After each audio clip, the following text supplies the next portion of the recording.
guys, welcome back to Hero Vima YouTube channel. ඔයාලා දෙකතු වෙලා ඉන්නේ මාත් එක්ක මිලාන් වල තියෙන චයිනා ටවුන් එක බලන්න යන්න.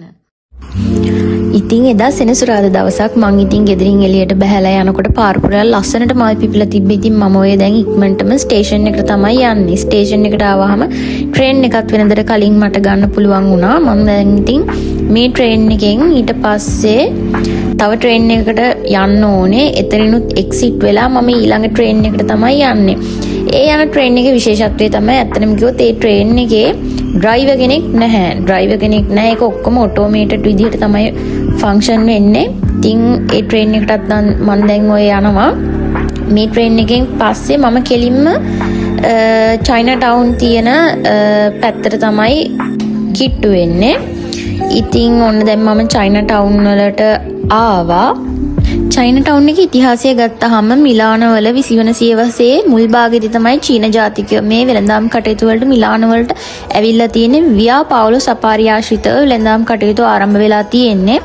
ඉතින් අද වෙනකොට ඒක චයිනා ටවුන්, චයිනා මාකට් කියලා හඳුන්වනවා. ඉතින් මේකේ විශාල වශයෙන් මිනි මාකට් තියෙනවා. චයිනීස් බඩු, ඒ වගේම ඒෂියන් ෆුඩ් අයිටම්ස් එහෙමත් තියෙනවා. ඉතින් මෙතන රාමෙන් මාර විදිහට තියෙනවා. එක එක જાති රාමෙන්, ටෝෆු, ඒ වගේම සෝස් වර්ග 3-5, පොල් තෙල්, ඒ වගේ දේවල්. ඉතින් මම ඊට පස්සේ ෆ්‍රයිඩ් ෆුඩ් කන්න ආවා.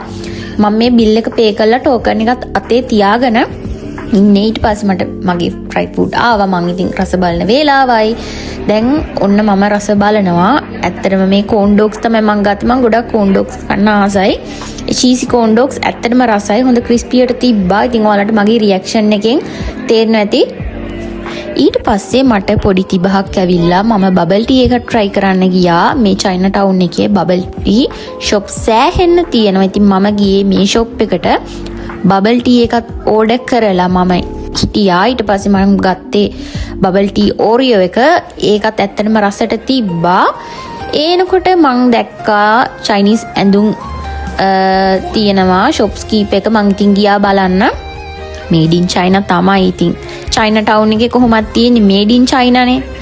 ඉතින් ගයිස් මං එළියට එනකොට ටිකක් කලවරයි. මං ගෙදර යන වෙලාවත් හරි. ඉතින් ඔයාලට thank you මාත් එක්ක එකතු වෙලා හිටියට. තවත් vlog එකකින් ආයෙ හම්බ වෙමු. ඔය මං කතා කරන්නේ ඔයාලට ඇහෙන්නේ නැහැ. ඒකයි මං voice over එකක් කරන්නේ. ඉතින් guys thank you so much. Love you. Bye.